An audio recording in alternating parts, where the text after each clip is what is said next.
Hello everyone, welcome to our channel. I am Atul Tiwari and today we will start about interconversion of state of matter. जो आज हम लोग पढ़ने वाले हैं वो स्टेट ऑफ मैटर जो कन्वर्ट होता है एक से दूसरे फॉर्म में उसी के बारे में डिस्कस करने वाले हैं। इसके पहले मैंने आपको बताया है स्टेट्स ऑफ मैटर जिसमें मैंने आपको सॉलिड, लिक्विड और गैस के प्रॉपर्टीज के बारे में बताया था। अब हम लोग स्टार्ट करने वाले हैं वो एक दूसरे में कन्वर्ट हो जाते हैं तो क्या होता है। जैसे कि टर्म इसमें यूज होगा melting, vaporization, freezing, evaporation, condensation, sublimation. तो इन सभी टर्म का हम लोग यूज करेंगे और सीखेंगे कि कैसे कोई सब्सटेंस सॉलिड से चेंज होकर लिक्विड में कन्वर्ट हो जाता है, लिक्विड से चेंज होकर गैसियस स्टेट में चला जाता है, या गैसियस स्टेट से सॉलिड स्टेट में आ जाता है, या गैसियस स्टेट से लिक्विड स्टेट में आ जाता है। इन सभी के बारे में डिस्कशन होगा। चैप्टर का नाम आप लोग को पता ही है कि मैटर इन आवर सराउंडिंग। इस चैप्टर से हम लोग ये काम कर रहे हैं और हम लोगों ने इसके पहले मैटर के बारे में जान लिया है और स्टेट ऑफ मैटर के बारे में जान लिया है। तो आज जो हम लोग डिस्कस करने वाले हैं वो inter conversion of state of matter है।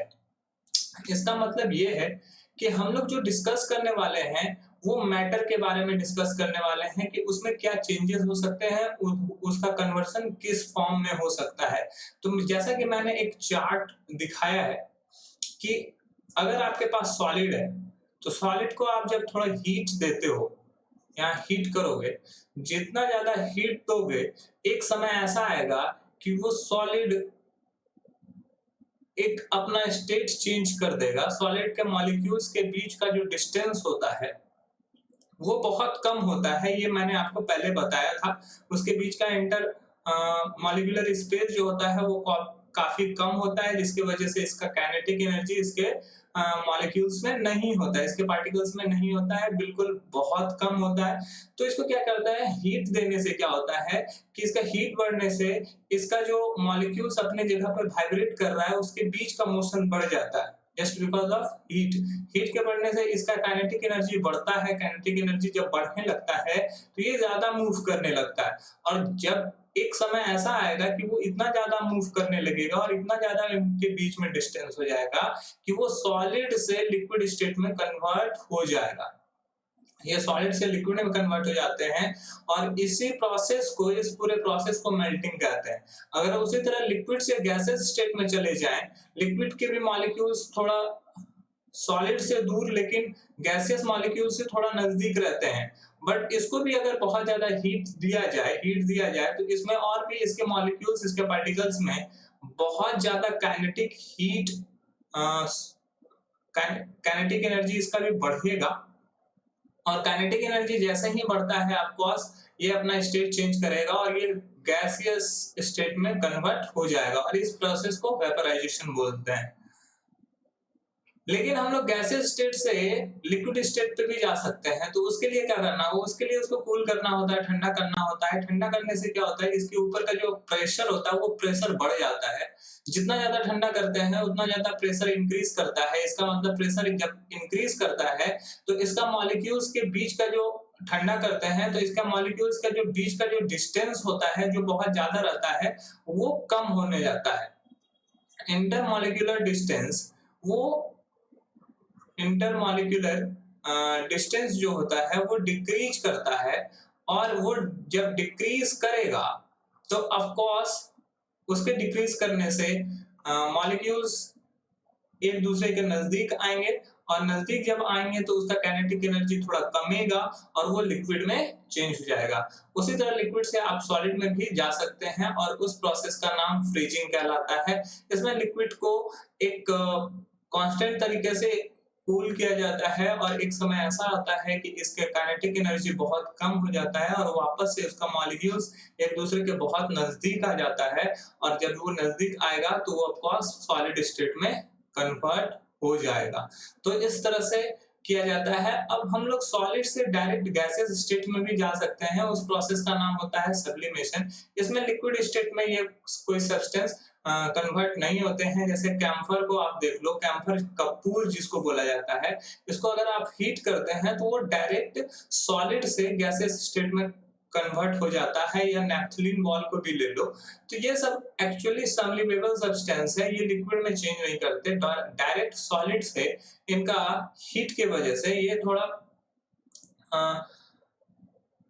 हीट के वजह से इसमें अचानक से इसका इतना ज्यादा काइनेटिक एनर्जी बढ़ जाता है कि इसके बीच का डिस्टेंस बहुत ज्यादा इंक्रीज कर जाता है, और बहुत ज्यादा इंक्रीज करने से ये डायरेक्ट सॉलिड से गैसेस स्टेट में कन्वर्ट हो जाता है, जिसका नाम है सब्लिमेशन।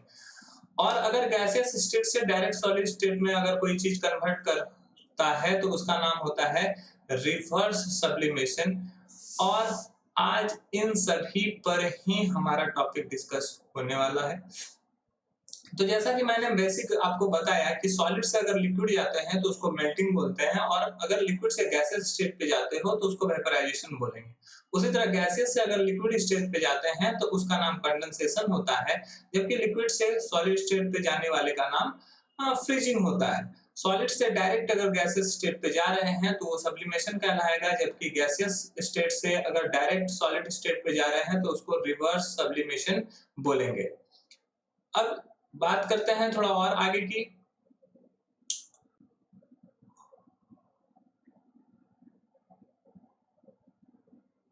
तो सबसे पहला टर्म ये है मेल्टिंग।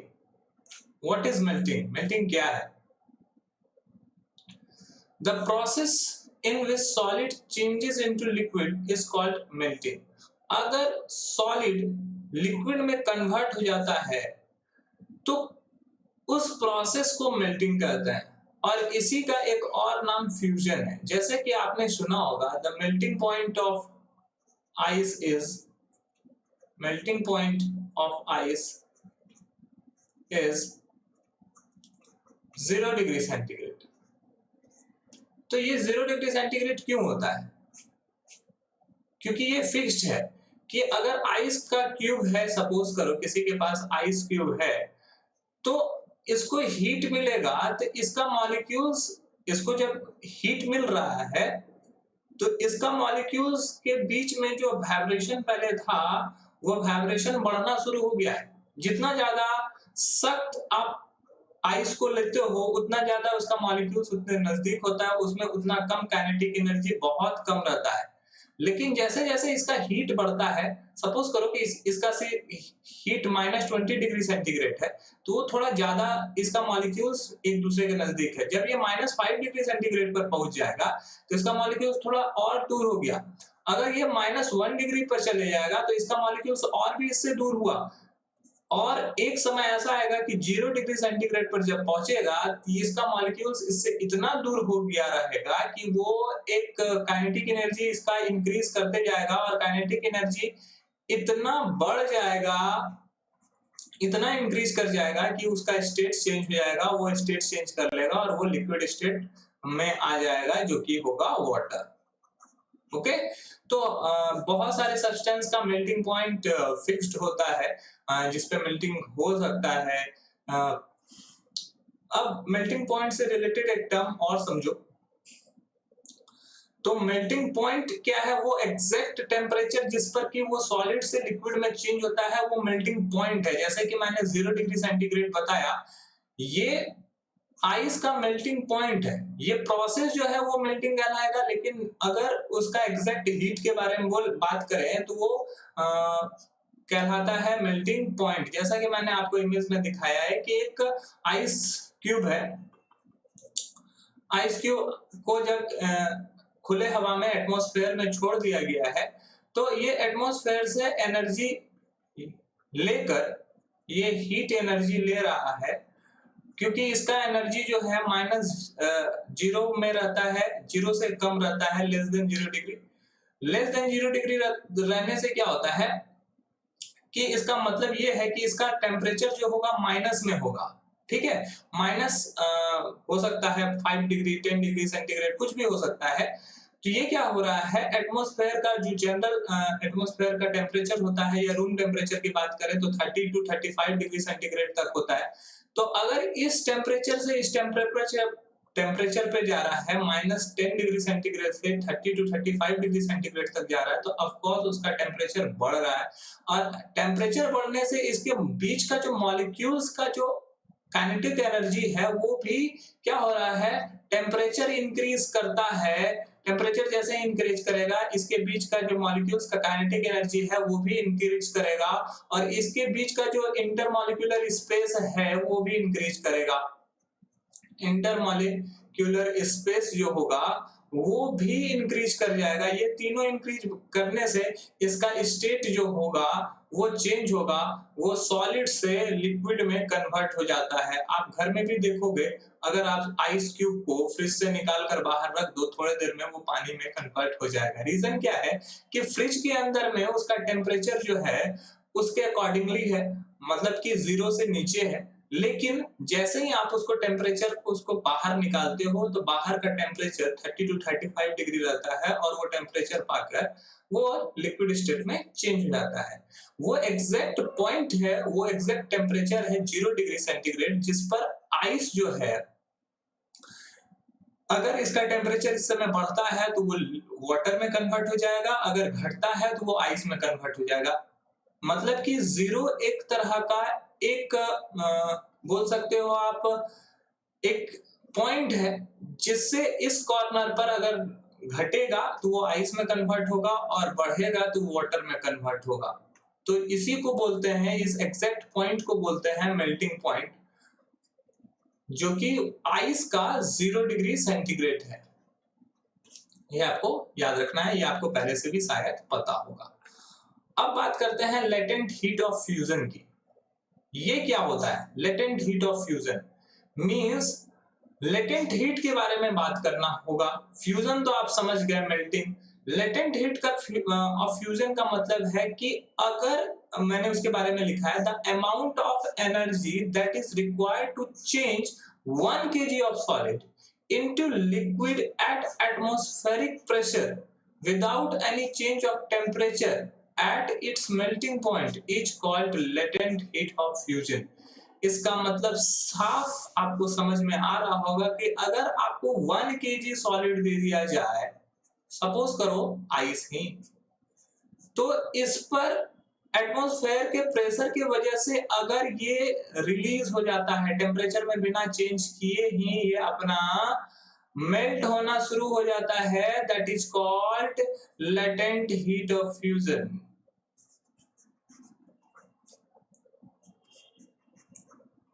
जैसा कि मैंने लिखा हुआ है कि liquid at atmospheric pressure, atmosphere का प्रेशर पड़ता है, इससे अगर आप उस चीज को लाए हैं तो एटमॉस्फेयर में रखते हैं। अगर मान लो ये फ्रिज में कोई आइस रखा हुआ था और वो फ्रिज से निकाल के बाहर में रख दिया गया, तो फ्रिज का एटमॉस्फेयर और बाहर का एटमॉस्फेयर चेंज होगा। तो उससे जो चेंजेस आएगा, any changes of temperature at इस मेल्टिंग पॉइंट, तो उसके मेल्टिंग पॉइंट में कुछ ना कुछ चेंजेस आना शुरू हो जाएगा। हो सकता है 0 डिग्री सेंटीग्रेड था, उससे वेरी करके -1 डिग्री सेंटीग्रेड हो जाए या +1 डिग्री सेंटीग्रेड हो जाए। तो इसी चेंजेस को लेटेंट हीट ऑफ फ्यूजन कहते हैं। आप समझ सकते हो। अब हम लोग थोड़ा और आगे चलते हैं। अब हम लोग बात करते हैं, डिस्कस करते हैं बॉइलिंग के बारे में कि बॉइलिंग क्या है और बॉइलिंग कैसे काम करता है। तो बॉइलिंग का जैसे बात करते हैं, the process of converting liquid into vapour. अगर आप लिक्विड को वेपर स्टेट में कन्वर्ट कर रहे हो, लिक्विड इनटू वेपर मतलब गैस, गैसेस स्टेट में कन्वर्ट करते हो, तो उसको बॉइलिंग कर रहे हैं। ये पूरा प्रोसेस लिक्विड से वेपर में कन्वर्ट करने के प्रोसेस को ही बॉइलिंग बोला जाता है। और इसमें भी सेम एक बॉइलिंग पॉइंट आता है। अगर बॉइलिंग पॉइंट के बारे में बात करें तो the temperature at which a liquid changes into gas at a gas और vapour is known as boiling point. Means ये हुआ सिंपल सा चीज है कि अगर लिक्विड में था और गैसियस स्टेट पे कोई ना कोई टेम्परेचर ऐसा आया हुआ जहां पर वो लिक्विड से गैसियस स्टेट में कन्वर्ट होना शुरू हो गया होगा, तो वो एग्जैक्ट टेम्परेचर को ही बॉइलिंग पॉइंट बोलेंगे। सपोज करो वाटर का एग्जांपल लेते हैं। वाटर है लिक्विड स्टेट में, ओके, इसको हम लोग हीट कर रहे हैं, तो इससे बन रहा है वाटर वेपर। ओके, तो वाटर वेपर क्या है? तो वाटर वेपर कब बनना शुरू हुआ?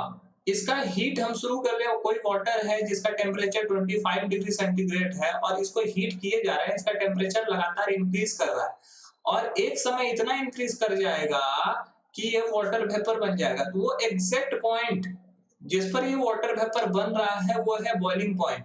तो वो एक्चुअली वाटर का 100 डिग्री सेंटीग्रेड है। 100 degree centigrade is the boiling point of water.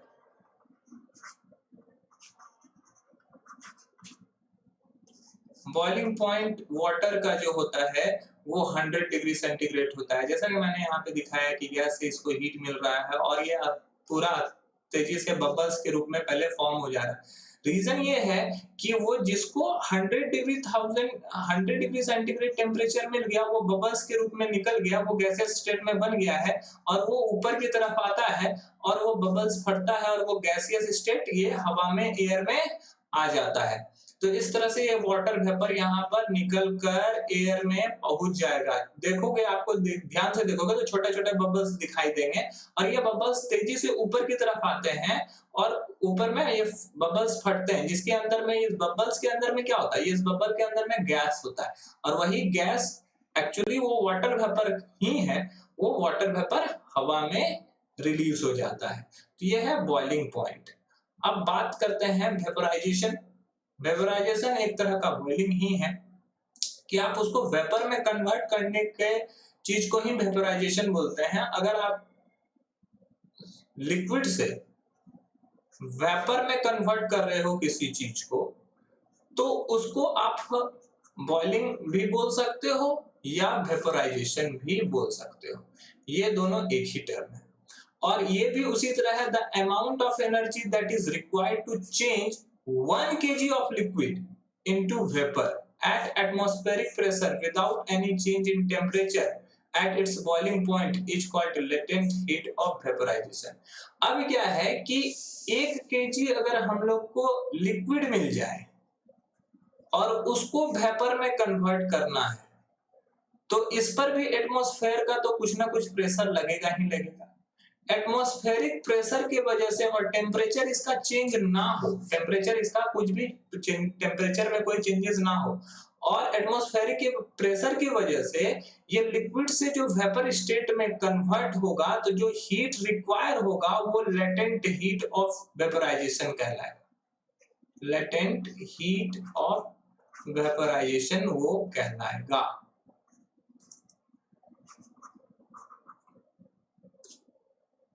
Vaporisation क्या है? वेपराइजेशन के बारे में मैंने आपको वैसे पहले बता दिया है।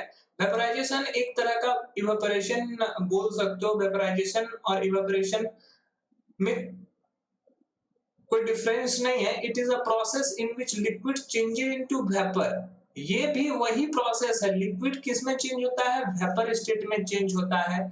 लिक्विड से वेपर क्या है? गैस है, गैसेस स्टेट में चेंज हो जा रहा है। It is a surface phenomena. It takes place at all temperatures. It is slow process and its rate increase with increase in temperature. It is also called evaporation. अब देखो, इसको evaporation भी बोलते हैं। evaporation के बारे में थोड़ा ध्यान से समझना कि ये क्या है ना, सरफेस प्रोसेस है, सरफेस फेनोमेना है। ठीक है, सरफेस फेनोमेनन के बारे में क्या आप बोल सकते हो? सरफेस फेनोमेनन की इसके लिए कोई एग्जैक्ट टेम्परेचर का पॉइंट नहीं चाहिए, कितना हीट मिलना ही चाहिए तभी ऐसा होगा, ऐसा कुछ नहीं है। सपोज करो घर में कहीं पर पानी गिर गया है तो उसको क्या किया जाता है, आप फैन ऑन कर देते हो और उसको थोड़ा पोंछ देते हो तो क्या होता है कि वो थोड़ी देर के बाद वो सूख जाता है। या आप क्लोथ्स को, गीले क्लोथ्स को, आप वेट क्लोथ्स को आप सन में डाल देते हो। यहाँ सन में जैसे ही जाएगा ये क्या होगा, थोड़ी देर के बाद वो क्या हो जाएगा, ड्राई हो जाएगा, सूख जाएगा, है ना। तो ऐसा क्यों हुआ? क्या इसका भी टेम्परेचर 100 डिग्री सेंटीग्रेड तक पहुंच गया? जैसे कि वाटर का हम लोग को पता है, वाटर का बॉइलिंग पॉइंट क्या है। वाटर का बॉइलिंग पॉइंट अगर बात करें, वाटर से वाटर वेपर जाने में, वाटर वेपर बनने में इसके बॉइलिंग पॉइंट को जरूरत होता है जो 100 डिग्री सेंटीग्रेड है। तो क्या यहाँ पर ये 100 डिग्री सेंटीग्रेड टेम्परेचर हो गया तभी ये सूख पाया? यहाँ से इसमें जो क्लोथ्स में वाटर था वो वाटर इवेपोरेट हो गया। तो क्या वहां 100 डिग्री सेंटीग्रेड टेम्परेचर हुआ था? नहीं, ऐसा एक्चुअली नहीं है। कभी कभी क्या होता है कि बिना किसी रीजन के बिना बॉइलिंग पॉइंट के वो एटमॉस्फेयर की वजह से और किसी भी चीज के कहीं भी एवेपोरेशन हो रहा है तो उसके सरफेस से एवेपोरेशन होता है, मतलब कि वो वाटर से वेपर स्टेट में कन्वर्ट होता है। That is called evaporation. ये कब होता है? जब टेम्परेचर ज्यादा इंक्रीज करेगा तो इवेपोरेशन का रेट बढ़ जाएगा। टेम्परेचर इंक्रीज करेगा, इवेपोरेशन भी बढ़ेगा। आप देखोगे अगर समर का डे हो तो उस समय अगर क्लोथ्स को सुखाया गया तो वो तेजी से सूखेगा, और विंटर है तो उसमें क्लोथ्स को सुखाया जाए तो उसमें लेट लगेगा। रीजन क्या है? विंटर में जो एटमॉस्फेयर का टेम्परेचर होता है वो थोड़ा कम होता है, लेकिन समर में ऐसा नहीं है। समर में एटमॉस्फेयर का टेम्परेचर थोड़ा ज्यादा होता है, तो जितना टेम्परेचर ज्यादा होगा उतना ज्यादा इवेपोरेशन होगा। इवेपोरेशन की कुछ और भी प्रॉपर्टीज हैं जो कि मैं आपको नेक्स्ट क्लास में, नेक्स्ट वीडियो में बताऊंगा। अभी थोड़ा सा समझना था कि इवेपोरेशन क्या होता है। मतलब इवेपोरेशन एक सरफेस फेनोमेना है, मतलब कि इसके लिए कोई भी बॉइलिंग पॉइंट एग्जैक्ट टेम्परेचर नहीं चाहिए। ये किसी भी टेम्परेचर पे हो सकता है और बॉइलिंग पॉइंट से हमेशा कम टेम्परेचर पे होगा। ये फीचर्स जान लो इसका।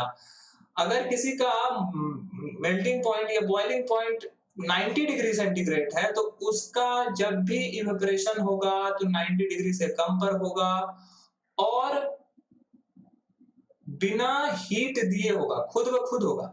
हम लोग को हीट देने का यहाँ पे जरूरत नहीं है, लेकिन बॉइलिंग अगर करते हैं तो हीट देना वहां पे ज्यादा जरूरी है। एग्जैक्ट हीट मिलेगा तभी वो कन्वर्ट होगा, तो वो बॉइलिंग पॉइंट हो गया। और खुद ब खुद एटमॉस्फेयर की वजह से अगर ऐसा होता है तो उसको बोलते हैं इवेपोरेशन या वेपराइजेशन। अब volatile liquid क्या है? What is volatile liquid? Those liquid which cannot change into vapor easily are called volatile liquid. कुछ लिक्विड जो होता है वो वेपर में इजिली कन्वर्ट हो जाता है। आपको उसको हीट उट देने का ज्यादा जरूरत नहीं पड़ता, आसानी से वो वेपर स्टेट में कन्वर्ट हो जाता है। उसको वोलाटाइल लिक्विड बोलते हैं। जैसा कि अल्कोहल, अल्कोहल को अगर आप खुले हवा में छोड़ देते हो तो अल्कोहल या स्पिरिट, अल्कोहल बात करो, स्पिरिट बात करो, ये सब खुले हवा में छोड़ोगे तो वो आसानी से एयर में इवेपोरेट हो जाएगा, वेपराइज हो जाएगा। पेट्रोल को भी अगर रखोगे तो वो वेपराइज हो जाएगा आसानी से। एसीटोन, ईथर, ऐसे बहुत सारे सब्सटेंस हैं जो कि आप एयर में अगर रखते हो तो वो लिक्विड है तो वो इजिली इवेपोरेट हो जा रहा है। इसका रीजन ये है कि इन सभी का बॉइलिंग पॉइंट बहुत कम होता है, और जब बहुत कम होता है तो ये हम लोग के टेम्परेचर जो होता है एटमॉस्फेरिक टेम्परेचर से ही इसको इतना ज्यादा टेम्परेचर मिल जाता है कि ये गैसियस स्टेट में कन्वर्ट हो जाते हैं। अब बात करेंगे फ्रीजिंग की। तो फ्रीजिंग भी एक प्रोसेस है। The process in which liquid changes into solid is called freezing. इसमें क्या हो रहा है, अभी इसके जस्ट पहले पढ़े थे कि लिक्विड से सॉलिड में, लिक्विड से गैसियस स्टेट में कन्वर्ट हो रहा था। अब क्या हो रहा है, हम लोग पढ़ रहे हैं लिक्विड से हम लोग को सॉलिड स्टेट में जाना है। तो ऐसे स्थिति में हम लोग पढ़ते हैं फ्रीजिंग के बारे में, और लिक्विड से सॉलिड स्टेट में जाने का प्रोसेस ही फ्रीजिंग कहलाता है। फ्रीजिंग पॉइंट क्या है कि लिक्विड से सॉलिड जाने के बीच में एक ऐसा पॉइंट आया होगा जब वहां से वो अगर ठंडा होगा तो वो सॉलिड हो जाएगा, और थोड़ा सा गर्म होगा तो वो लिक्विड हो जाएगा। एक पॉइंट ऐसा हुआ होगा कि जब थोड़ा सा कूल होगा, ठंडा होगा तो वो सॉलिड, और थोड़ा सा अगर उसको टेम्परेचर मिल जाएगा, थोड़ा सा हीट करेंगे तो वो लिक्विड में कन्वर्ट हो जाएगा। तो वो एग्जैक्ट पॉइंट को फ्रीजिंग पॉइंट बोलेंगे। The temperature at which a liquid changes into solid is known as freezing point. जैसा कि आप इस आइस को देख रहे हो, ये आइस का फ्रीजिंग पॉइंट जो है ना वो वाटर से आइस बनता है, वाटर से आइस बनता है तो आइस का फ्रीजिंग पॉइंट भी 0 डिग्री, फ्रीजिंग पॉइंट 0 डिग्री। और याद करो मैंने आपको ये भी बताया कि आइस का जो मेल्टिंग पॉइंट है, आइस का जो मेल्टिंग पॉइंट है वो भी क्या है, 0 डिग्री है। मतलब आइस किस स्टेट में है, आइस है सॉलिड, ठीक है, और वाटर किस स्टेट में है, लिक्विड, ठीक है। अगर आपको इसको फ्रीज करना है, दो चीज आता है, अगर आप सॉलिड से आइस से वाटर पे गए तो सॉलिड टू लिक्विड हुआ, और लिक्विड से अगर यहाँ ये लिक्विड है, लिक्विड से सॉलिड पे गए हैं तो वो लिक्विड से सॉलिड पे गए हैं तो उसको बोलते हैं फ्रीजिंग। और अगर सॉलिड से लिक्विड पे जा रहे हैं तो उसको बोलते हैं मेल्टिंग। और ऐसे कंडीशन में दोनों का, इसका मेल्टिंग भी 0 डिग्री सेंटीग्रेड और इसका फ्रीजिंग भी 0 डिग्री सेंटीग्रेड, मतलब कि मेल्ट करना मतलब हीट को क्या कर रहे हैं, इंक्रीज कर रहे हैं, और फ्रीज करना मतलब हीट को क्या कर रहे हैं, डिक्रीज कर रहे हैं। तो ये वैसा पॉइंट है जहां पर हीट इंक्रीज करने से उसका स्टेट बदलेगा या हीट डिक्रीज करने से भी स्टेट बदल जाएगा। अब बात करते हैं लेटेंट हीट ऑफ फ्रीजिंग की। जैसा कि हम लोग लेटेंट हीट ऑफ फ्यूजन और लेटेंट हीट ऑफ वेपराइजेशन पढ़ चुके हैं, सेम उसी तरह है। The amount of energy that is required to change 1 kg of liquid into solid.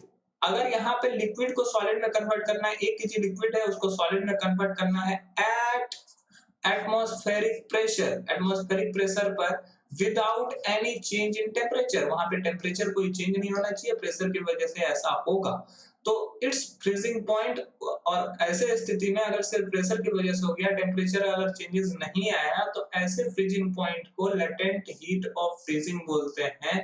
ये आपको just like latent heat of fusion और लेटेंट हीट ऑफ वेपराइजेशन की तरह है।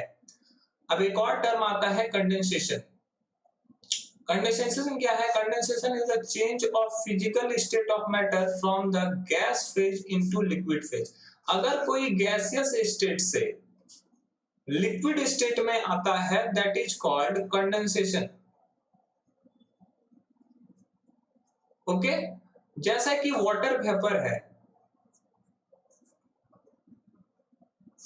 उसको अगर कूल किया जाए वो लिक्विड में कन्वर्ट हो जाता है। आप अपने घर के डेली लाइफ में देखोगे कि अगर कोई कंटेनर है और उसमें वाटर है, उसको बॉईल किया गया है, या मिल्क है उसको बॉईल किया गया है, और इससे क्या हो रहा है, वेपर निकल रहा है। जब आप इस पे एक प्लेट ढक दोगे और कुछ देर के बाद उठाओगे उस प्लेट को, तो उस प्लेट के नीचे में कुछ कुछ वाटर ड्रॉपलेट्स आपको देखने को मिलेंगे। उस प्लेट के नीचे में कुछ वाटर ड्रॉपलेट्स देखने को मिलेंगे। वो क्यों है, वो रीजन कहाँ है, वो क्यों आया? तो इसका रीजन सिंपल सा चीज है कि जब इसको हीट कर रहे हैं तो ये वेपर स्टेट में कन्वर्ट हो रहा है, और वो वेपर जाकर उस कंटेनर पर, उस प्लेट पर लग रहा है, और वो वहां पर क्या हो रहा है, थोड़ा सा कूल डाउन होके लिक्विड स्टेट में चेंज हो रहा है। ये गैसियस स्टेट में था, इसका वेपर जब निकल रहा था तो वो गैसियस स्टेट में था, और ये प्लेट पे जाके वो थोड़ा सा कूल हो गया, कूल होने से वो गैसियस स्टेट से लिक्विड स्टेट में कन्वर्ट हो गया। ठीक है, तो इसी प्रोसेस को कंडेंसेशन बोलते हैं। आप जनरली ऐसा देख सकते हो, वो गैसियस स्टेट से लिक्विड स्टेट में चेंज कर जाता है just because of decreasing in heat. अगर हीट में डिक्रीज होगा तो ऐसा ही होता है। अब बात करते हैं सब्लिमेशन की। तो sublimation it is a process in which solid directly changes into vapor state without changing in liquid state। अगर सॉलिड से डायरेक्ट गैस में कन्वर्ट हुआ, लिक्विड स्टेट में नहीं गया, तो कुछ तो रीजन होगा। तो इसका बहुत तेजी से इसका मॉलिक्यूल्स अपना काइनेटिक एनर्जी इतना तेजी से इंक्रीज कर जाता है कि वो लिक्विड स्टेट में बदलने के बजाय डायरेक्ट गैसियस स्टेट में कन्वर्ट हो जाता है, और यही प्रोसेस सब्लिमेशन कहलाता है। यही प्रोसेस सब्लिमेशन है।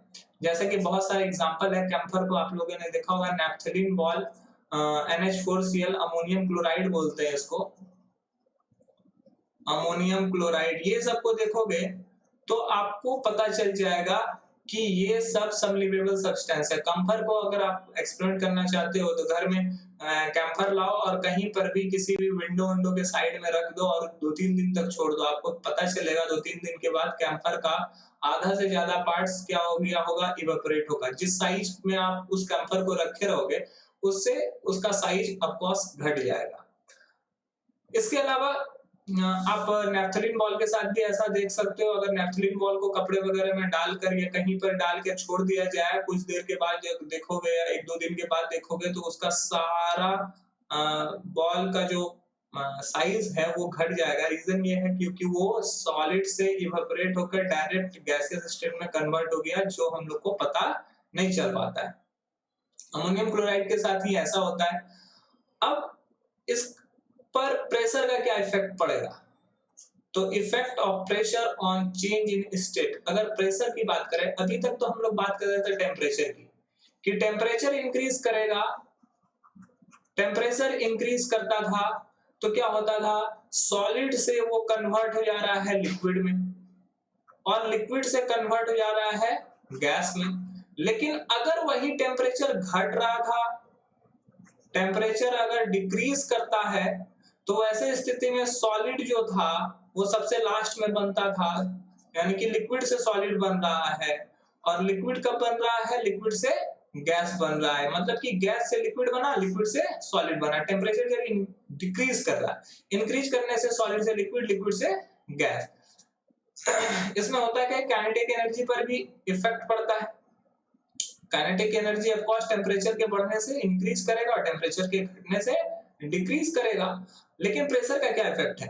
When we apply pressure and compress the gas, अगर आप प्रेशर अप्लाई करते हैं और गैस को कंप्रेस करते हैं, the intermolecular force of attraction increases and molecules come close to each other. It may be changed into liquid depending upon temperature and nature of gases. अब इसका कहने का मतलब ये था कि अगर आप प्रेशर डालते हो, सपोज कहीं पर गैस है, उस पर आप प्रेशर डालते हो तो क्या होता है, इसका मॉलिक्यूल्स जो चारों तरफ फैला हुआ है, चारों तरफ इसका मॉलिक्यूल्स जो फैला हुआ है वो आसानी से क्या होगा, अगर चारों तरफ से इसको कंप्रेस किया जाए, इस तरफ से, इस तरफ से, अगर इस तरफ से भी किया जाए, इस तरफ से भी किया जाए, तो इसके मॉलिक्यूल्स क्या होंगे, थोड़ा नजदीक आ जाएंगे और इसके मॉलिक्यूल्स ऐसे कुछ दिखने लगेंगे, थोड़ा नजदीक हो जाएगा वो। इस स्पेस क्या होगा, अब ऐसे कंडीशन में कम लेगा। और इसको और भी ज्यादा कंप्रेस करोगे, और भी ज्यादा कंप्रेस करोगे तो एक लास्ट एक ऐसा ऑप्शन आएगा कि इसका मॉलिक्यूल्स इतना नजदीक हो जाएगा कि वो लिक्विड स्टेट में कन्वर्ट हो जाएगा। क्योंकि लिक्विड स्टेट का क्या है डेफिनेशन, कि इसका क्या होता है कि सॉलिड से थोड़ा ज्यादा इसका इंटरमॉलिक्यूलर स्पेस रहता है, तो सही में इसका इंटरमॉलिक्यूलर गैसियस से कम रहता है, तो गैस में ज्यादा था, उसको कंप्रेस कर करके उसके बीच का जो डिस्टेंस था वो कम कर दिया गया। और जब ये डिस्टेंस कम हो गया तो इसके बीच का जो अट्रैक्शन फोर्स था वो बढ़ गया और अट्रैक्शन फोर्स बढ़ने से वो लिक्विड में कन्वर्ट हो गया। इसी तरह अगर इस पर डाला जाएगा, कंप्रेस किया जाएगा और इस पर प्रेशर डाला जाएगा तो हो सकता है लिक्विड से वो सॉलिड में भी कन्वर्ट हो जाए, ऐसा भी हो सकता है। तो यही इफेक्ट पड़ता है प्रेशर का स्टेट पर। तो आज की क्लास में इतना ही। That's all, thank you.